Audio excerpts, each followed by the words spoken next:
Afternoon, everybody. The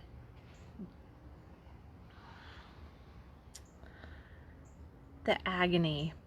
The agony, you would think that as a mother of 7 and having been homeschooled myself, because I was homeschooled up until 3rd grade, and then I went to school in 3rd, 4th, 5th, 6th, 7th, 8th grade, graduated from parochial school in 8th grade.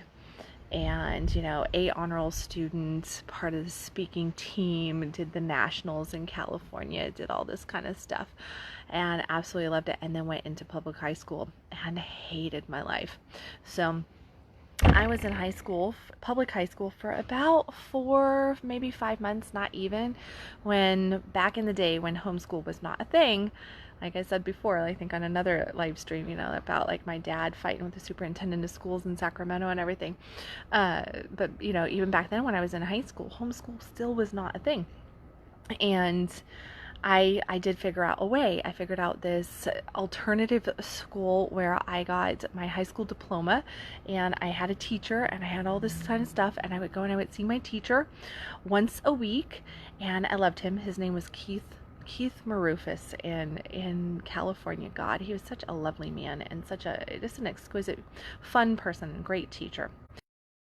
I would go and I would see him once a week, and I would turn in all my assignments, and I ended up graduating high school 2 years early, basically, because I went through homeschool.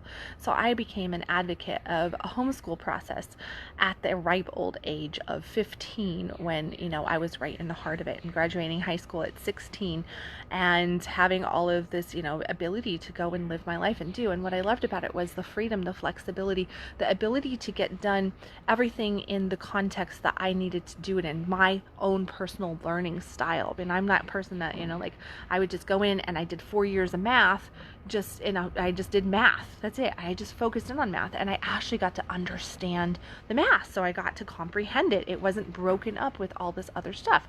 Just like history. Love history. Absolutely. One of my favorite subjects is history and geography.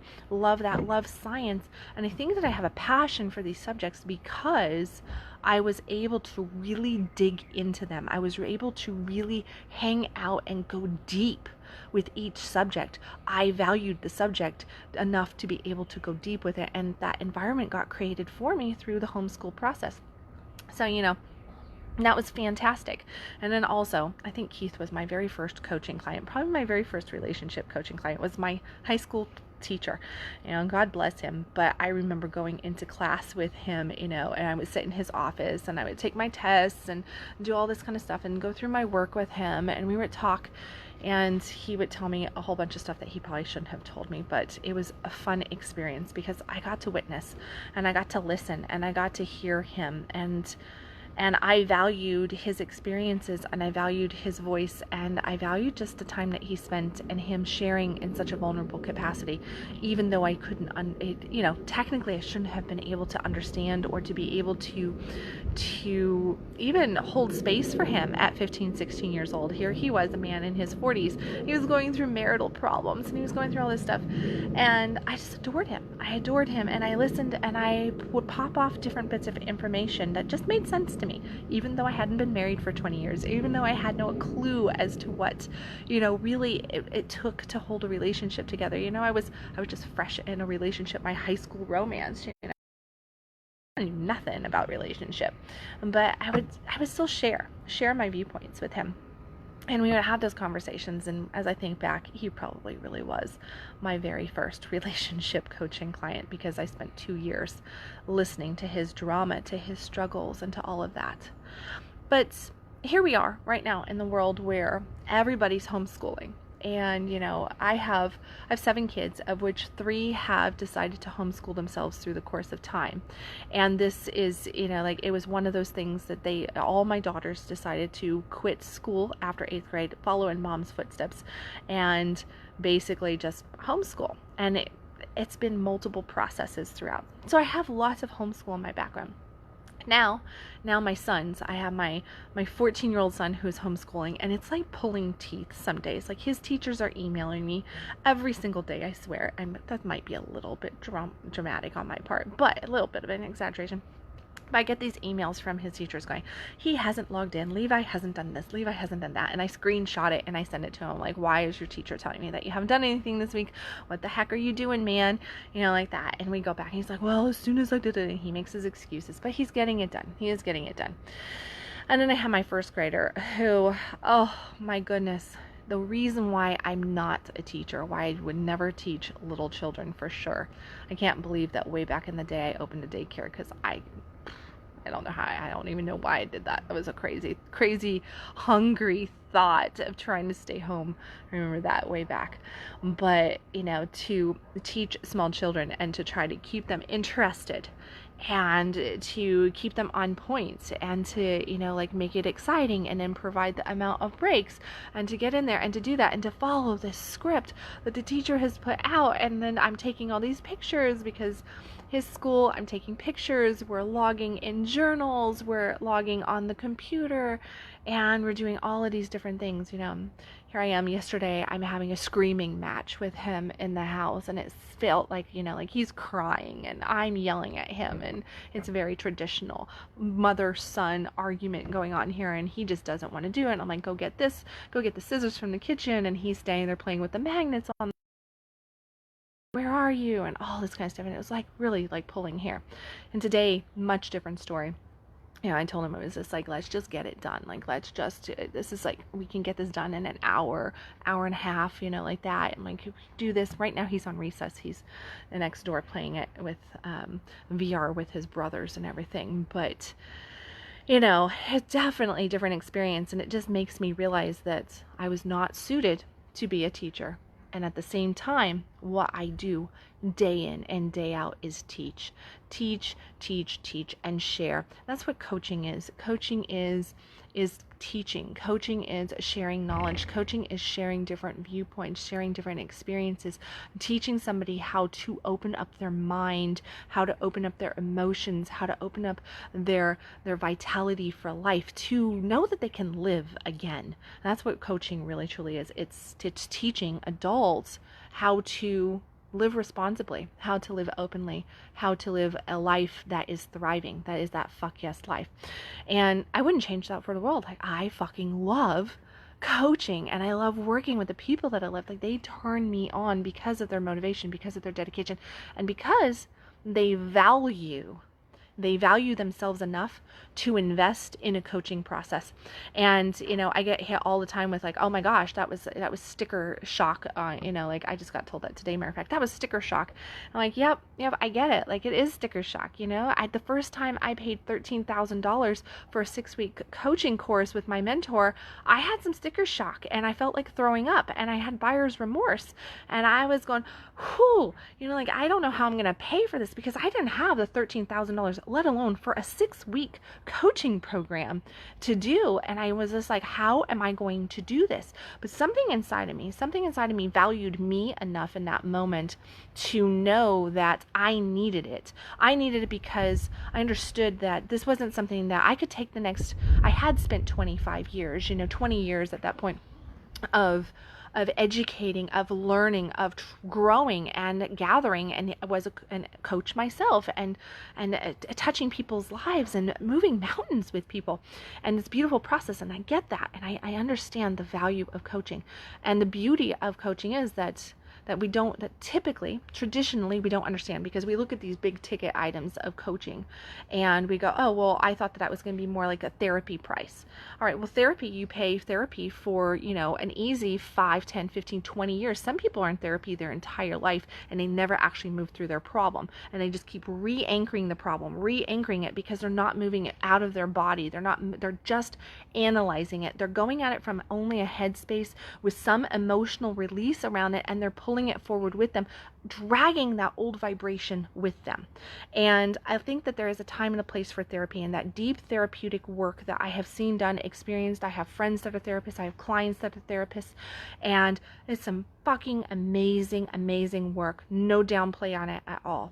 But if we lean on it in the essence of not doing other work outside of the therapy work to actually move it from the body, to open up our energy centers, to really move it from our heart spaces, and to not just get stuck in it and reanalyze it, but to change the root thinking, to change the root thinking and feeling and vibration, frequency, our energy, then guess what? If we don't actually do that kind of stuff, if we don't embody the practice, then we never move through it. And then you look and you see people that are like, oh yeah, I've been in therapy for 15 years. I've been in therapy for the last 20 years. I've been in therapy. I'm just not seeing any, like, yeah, I've got a little bit of relief, but not a whole lot of relief, blah, blah, blah. And that's because they're not doing practices outside of just that therapeutic practice. So therapy can go in and it can help move wounds, and it can help heal different things, and it transforms, and it really builds and everything. And there's much like, sometimes you really do need to go to the doctor. You got a broken bone and the bone is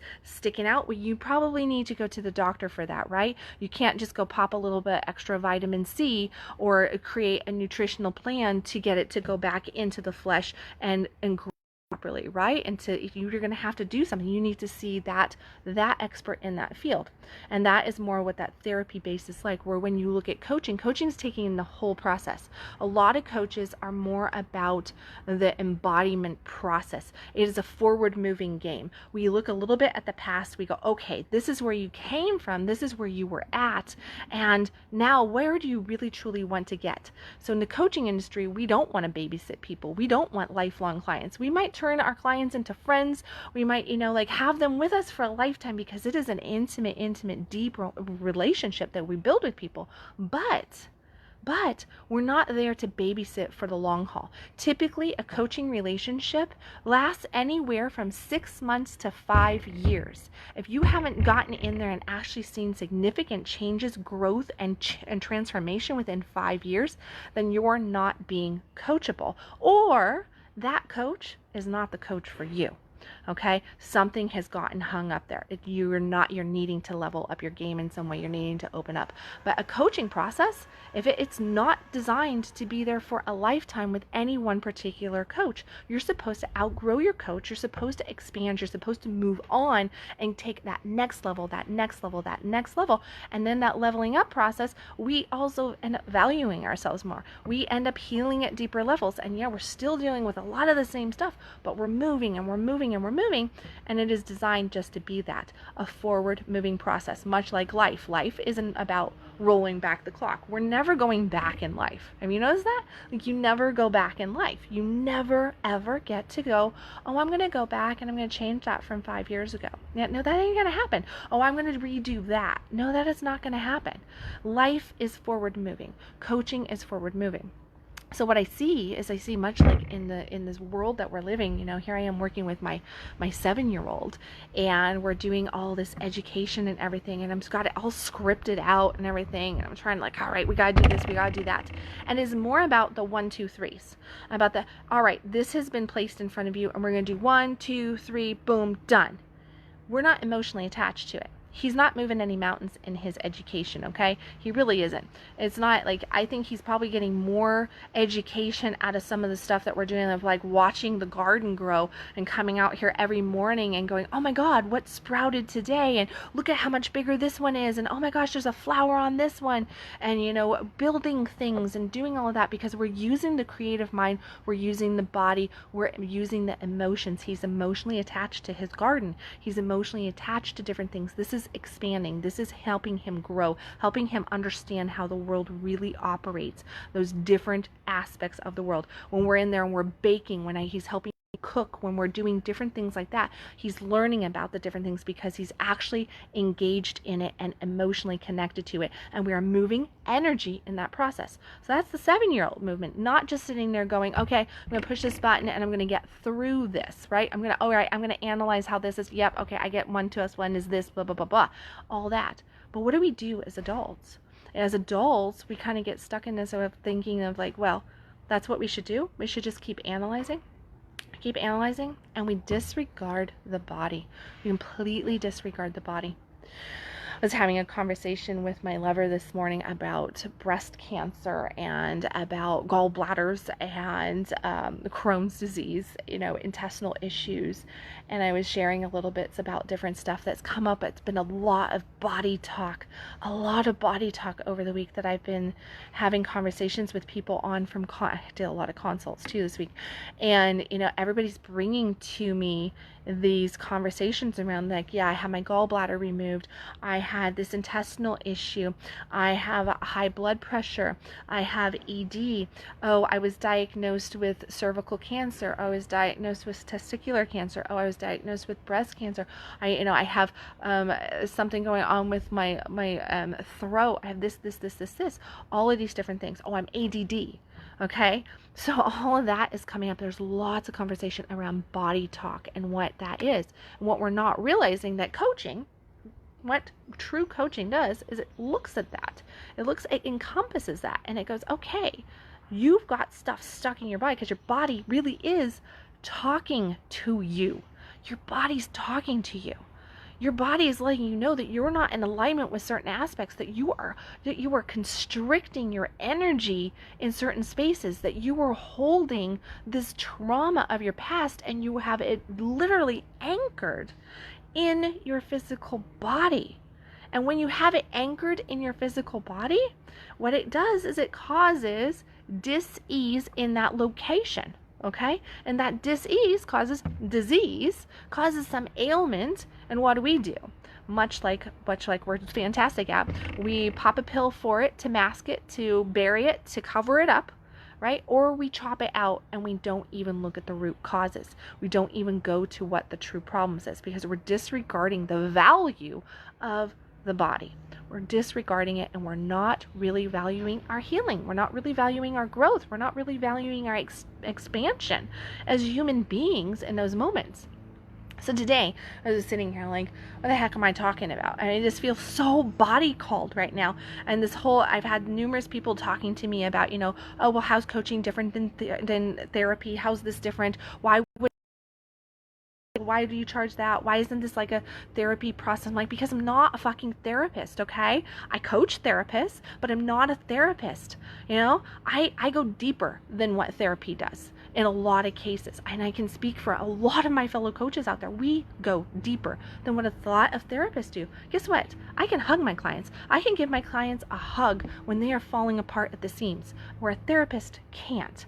A therapist has to remain at a certain distance, emotionally, mentally, and physically at a certain distance. They can't actually hold your hand through that crisis. Where a coach can actually go in there and go, okay, I feel you. Let me share this little bit. This is how I moved through something similar. Can actually relate at this deep level, where a therapist, guess what, cannot reveal those human aspects of themselves. They can't go there. They're legally bound to not become vulnerable with you. Where coaching, we're not legally bound to become vulnerable with you. We can become vulnerable. We can go to those deep levels. We can sit there and we can bawl our eyes out with you, and we can go all the way. And we can talk to you about, all right, this is how that's working through your system, and here's what you can do about it. Now, I'm not going to get all preachy, because like I said, there's a time and a place for the doctor, and there's a time and a place for the non-doctor, for the non-traditional. You got to make up your mind as to what that time and place is for you, what you're going through, what the struggle is, what the challenge is. But right now, it's all needed. It is all needed. Every one of those mental health fields is needed right now. Those mental doctors out there, they're needed. But as well are the coaches, is the industry, the ministries. Because that's really what it is. Coaches are ministers. Therapists can be ministers too. It is a practicing of ministry, of healing arts, where we are out there trying to lead, trying to guide, trying to help people fall back in love with themselves, move through some really fucking big hurdles in time right now with their relationships, with their health, with their finances, with their families, with their work. all of it, and it's all compiling. Like right now we are in a pressure cooker. We're in this massive, massive pressure cooker of people where it's just like, it's all coming down, and it's getting heated, and it's getting raggedy. And yeah, there is light at the end of the tunnel, and a lot of places are starting to have the stay-at-home restrictions released a little bit, opened up a little bit. Yay! But everybody's still terrified. And the damage that has taken place over the last few months, well, it's still there. It's not going away. It doesn't just poof, go away. As soon as the restrictions are released, you don't just get to go back, because you've had changes. You've had changes in your mind, you've had changes in your heart, and you have buried and constricted things into the physical body. So that trauma is there. Mentally, emotionally, and physically, it is there. And until you decide to deal with it, and it's not just let's analyze it, let's write it out on a piece of paper, let's draw a picture, let's do this, let's talk about how that relates to when you were 7, that's not going to do it. Those things that you're experiencing over the course of the last few months, and the things that are coming up and really, really pushing you, the stuff, it's buried in old wounds. It's rooted deep in you. And now it's open. It's an open wound right there, brought on by the way of our world right now, and all of the things that are going on. And if you really truly want to heal, and you want to make this a fucking phenomenal year, you want to restore your relationship, you want to move energy in your body and really, really escape that feeling that you're having of just like fatigue, being, chaotic in your mind, not being present, knowing that there's so much more, but not being able to tap into it, kind of just feeling sick with no real good reason for it, not feeling the juiciness, the joy, the vitality of life, not feeling the depth, the connection that you're wanting with your partner or with self or with the divine, all of that stuff, that's old wounds, that's old roots. And you can sit around and you can read a bunch of books, and you can talk about it all you want, and you can write it down, and you can think. And yeah, thinking might bring you some stuff, but you're only going to scrape the surface of relieving yourself from that ails you. You've got to actually dig the root out, and you've got to plant something new in that empty space. Because when we pull a root out, it creates a void. And when that void is there, we then often choose to fill it with something more poisonous, or equally poisonous as what we pulled out, not understanding how to fill it with something positive, something to fill it with joy and with love. And that's, in my opinion, the role of a coach, is not only to help you remove and transform, but to help you show you what to really plant there, and how beautiful you are, how worthy you are, how powerful you are, how much in control of your life you can be, and the life that you can have. We're here to help you taste the life that you desire so much, and create it. Create it from deep within, from your core, to really truly know your core. Because when you know your core, when you understand who you are, and when you're in fucking love with your core and all those little pieces of yourself, well, then you're unstoppable. Then you're completely unstoppable. So I ask you today, I ask you to look at this crazy world. I ask you look at the things that are challenging you. I ask you to look at the things that are, really caught body, in your mind, in your emotions, where you're feeling constriction, where you're feeling just not the depth that you're wanting, where you're feeling, like, oh my gosh, I don't know if I can make it through this, or you think you got all the answers and a book is going to answer all the questions for you. Maybe that's where you're at. Maybe you're like, I'm reading this book, and I want you to really ask yourself, where in my being am I holding this, and what's my plan to remove it, and what am I replacing it with? I want you to really ask yourself those questions. Lean in. Allow yourself the value to do that. Start valuing yourself enough. And then pick your path. Pick your path. Because right now, everybody needs a path. Everybody needs a shoulder. Everybody needs a hand. Everybody needs an ear. Everybody needs somebody that can hold space, whether that is a dear friend that you can confide in, or a therapist, or a coach, or a minister. Find somebody, and don't devalue yourself or them by questioning why they're charging you, or what their rates are, or what their game plan is. Look at it and really truly tell yourself, do I value myself enough to lean all the way in and to pull this motherfucking root out and to transform my life once and for all? Once and for all. That's all you have to do. Okay? So on that note, I have a 4-week mastermind, which I'm helping people do just this. And this is a once in a lifetime mastermind. Okay. So it's going away on May 3rd. This is 4 weeks of one-on-one, just you and me. Okay. No group coaching going on. There is a group that you can also join to gain access to have some bonus content and everything. But the actual work is one-on-one. We are doing it here on Facebook chat. Okay. That awesome live video chat. Absolutely love it. Do consults there, do work with my coaching clients there. I did 2 appointments there yesterday. And so we're just going one-on-one. We're going deep, and I'm going to teach you 7 key principles to transforming one key area of your life. So you get to choose the key area that you really want to focus in on. You don't have to do a consultation for this. This is 4 weeks of deep dive work where I'm going to hand you 7 key elements to completely shift your world. Okay? And this is at a phenomenal rate. Okay, so my rates are nowhere near this inexpensive. So if you are on a budget, I highly recommend that you explore this 4-week mastermind and look into that to at least get the kickstart, so that as we enter into May, as we enter into summer, and through the rest of this year, and come out of our quarantines, out of our stay-at-home laws and everything, and we start to access the world again, which is going to be a transformed world.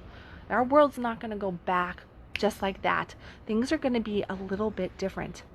And much like anything, guess what? When you just change something just by 1 little degree, you completely change the destination of where that thing was going. So this little degree was not just 1 degree change that we've experienced over the last 6 months as a world. It's more than 1 degree. There's a lot of shifts that have taken place. So we need to start to prepare our mental, emotional, and physical bodies for those shifts. And it's opportunities like this 4-week mastermind and some of the other opportunities I see going on out there that other coaches are doing, and beautiful, beautiful leaders out there. Take advantage of them. Do that work. Deep dive into it so that you're ready. So that you are absolutely ready to transform your life, and that you are energetically, mentally, emotionally, and physically ready to start to move your mountains and create the life that you want. If you are a local person, know that I have my actual consults for my deep dive. Like, this is like big time programs. We're talking 6, 9, 11, 12 months, whole year term programs here. Okay. That's the stuff that I do consults on. Okay. Not the smaller stuff like this mini mastermind that I'm doing. But if you're wanting to really work on a severe problem, you're wanting to encompass a whole bunch of issues and value yourself and coaching, then you want to take advantage of my $75 coaching special right now. And for local people, I'm taking walks in Arbor Hills, one of my all-time favorite parks. 100 acres of beautiful acreage out there. Taking walks out there. We're doing a 6-foot COVID walk consult. We're talking, we're getting to know each other, we're moving energy, and I'm going to build a whole blueprint while talking to you for coaching for you. If you are not local, that special still running. It is a discounted consult, and we can use FaceTime or a phone call to make that happen for you. I work with people all around the world, as always. So keep those things in mind, and if nothing else, find somebody. Just find somebody to open up to. Find somebody to confide in. Find somebody to bounce your thoughts off of. Find somebody to share your heart with, and to share your fears, your worries, and somebody that is not going to just go, okay, yeah, you should be terrified. You don't want the support for being terrified right now. You want somebody that can help shift you. Hold space, but also love you enough to tell you, hey, you need to pull your head out of your butt right now, and you need to look at your blessings. You need to start to transform your thinking, because this kind of stinking thinking is not going to get you anywhere. On that note, know that you are worthy. Know that you are loved. Know that you are valuable. And remember, stop existing, start living, and I will catch you tomorrow with another Conscious Coffee. Bye, everybody.